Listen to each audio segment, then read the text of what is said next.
Bonjour. Et la semaine dernière, j'ai raconté l'histoire de la vieille femme et de la lampe. Et je voudrais continuer avec une histoire d'abord, parce que ça m'a donné envie de raconter des histoires, et avec le fil du don et du vœu. Et comme cette semaine, c'est la pleine lune, jeudi, nous aurons l'occasion de nous asseoir ensemble, j'ai choisi de vous lire un conte, une histoire très connue au Japon, l'histoire du lapin de la lune. Je le lis parce que j'ai eu l'occasion de mettre par écrit cette histoire, parce que régulièrement je publie des chroniques dans un journal, dans un magazine, le magazine La Vie, qui est un magazine chrétien et qui, il y a beaucoup d'années, m'a invité et m'a proposé de tenir la chronique de la nonne bouddhiste. Donc je tiens la chronique en question et j'en suis très heureuse. Je peux écrire tout ce que je veux et de temps en temps, j'aimerais donc vous en lire une. Donc aujourd'hui, le lapin de la lune, conte japonais. Pleine lune. Regardez-la bien, peut-être, comme les enfants japonais, y apercevrez-vous une silhouette bondissante aux longues oreilles. Voici l'histoire. En ce temps-là, il y avait une grande forêt dans laquelle vivaient les animaux sans peur, n'ayant eu que peu à faire avec les humains. Or arriva un vieil homme qui s'affala au pied d'un arbre en pleurant. Surpris, les animaux s'approchèrent. Qu'as-tu donc demanda le lion, le roi des animaux, parce qu'il savait que les autres le regardaient. Hélas, soupira le vieillard, j'ai très faim, je vais mourir de faim. Le doute plana. Y avait-il quelque chose à faire et fallait-il le faire? Après tout, on n'avait pas vu souvent d'hommes dans cette forêt.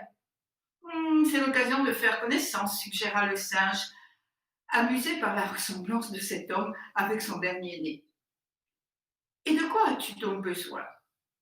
Eh bien, il me faudrait une marmite avec de l'eau, du bois qui brûle en dessous et quelque chose de bon dedans. C'est bien compliqué, gazouilla un moineau. Le roi des animaux le pensait aussi, mais il s'était trop avancé pour reculer sans perdre la face. Très bien, dit-il, on s'en occupe. Il donna ses ordres avant d'aller s'asseoir à l'ombre. Le chacal, la loutre et le singe partirent en courant. Et le lapin, ah, mais je n'ai pas encore parlé du lapin, une pauvre petite chose bien différente de nos maîtres Jeannot d'aujourd'hui. Quasiment pas de poils, incapable de sauter. Il n'y a que ses oreilles qui étaient les mêmes, et tous les animaux se moquaient de lui, comme savent le faire les bêtes quand elles sont ensemble.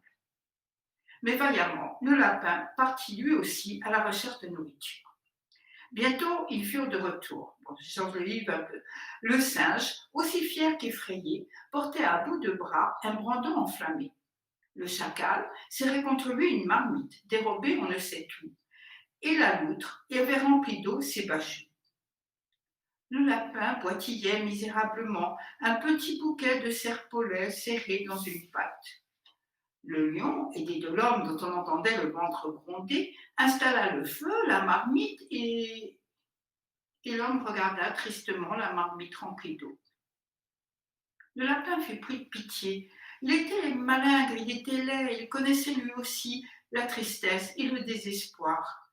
Et voyant le corps du malheureux déformé par la faim, il se reconnut à travers cette faiblesse. Il souffrait pour lui et n'avait rien à lui offrir. Alors pour la première fois de sa vie, il fit un bond splendide, tout droit dans la marmite, et s'offrit, lui, le mal-aimé, le miséreux. Merveille! Le vieillard redevint le jeune dieu qu'il était en vrai. Il remercia tous les animaux. Le lion essaya de cacher son air vexé de ne pas avoir prévu cette fin. Et le dieu se tourna vers le lapin. Tu es le plus petit, dit-il. Tu es le plus pauvre et tu es le plus généreux. Je veux te montrer ma reconnaissance. Et le corps du lapin se couvrit d'un beau poil clair et ses pattes devinrent solides et musclées. Et il fut heureux, le lapin, si heureux qu'il se mit à faire des bonds de joie. Il sauta de plus en plus haut jusqu'à la lune. Regardez, par une belle nuit de pleine lune, vous pouvez le voir tout là-haut, le lapin au cœur plus grand que le monde. Voici une histoire de vœux, une histoire de don. et pour passer un bon week-end et peut-être aussi regarder, pardon, regardez ce que vous allez mettre dans votre marmite. Merci beaucoup et à lundi.